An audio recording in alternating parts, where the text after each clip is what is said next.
আপনারা দেখছেন news now, খবরের নতুন ভাষা। দমকল কর্মীদের তৎপরতায় বড় ধরনের ক্ষয়ক্ষতির হাত থেকে রক্ষা পেল শান্তির বাজারের সবজি বাজার। বুধবার রাতে বাজারের একটি গোডাউনে আগুন লেগে যায়। আগুন দ্রুত ছড়িয়ে পড়তে শুরু করে এবং আতঙ্ক সৃষ্টি হয়। খবর পেয়ে দ্রুত ঘটনাস্থলে পৌঁছে আগুন নিয়ন্ত্রণে আনে দমকল বাহিনী।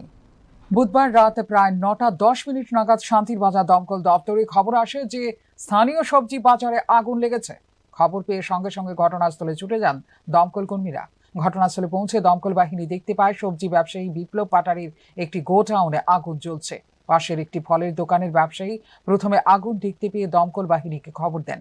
দমকল কর্মীদের দ্রুত পদক্ষেপে আগুন নিয়ন্ত্রণে চলে আসে এবং বাজারের অন্যান্য দোকানে আগুন ছড়িয়ে পড়ার আগেই পরিস্থিতি সামাল দেওয়া সম্ভব হয়।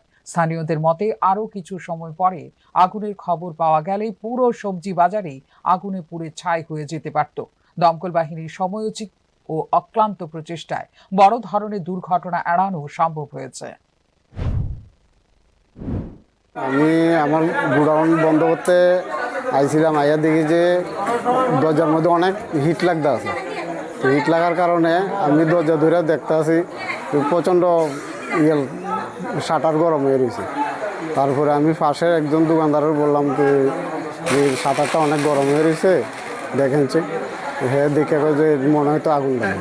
তুমি শাটারের হ্যাঁ কোন জায়গাতে ঘটনা? এই তো শান্তিবাজার সবজি মার্কেট।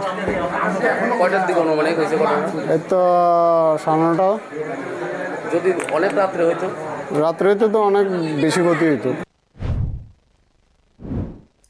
ঘটনার পর বাজারের ব্যবসায়ী ও স্থানীয় বাসিন্দারা শান্তির বাজার দমকল কর্মীদের এই সাহসী ও দায়িত্বশীল ভূমিকার জন্য ধন্যবাদ জানান। ফিউরো রিপোর্ট, নিউজ নাও।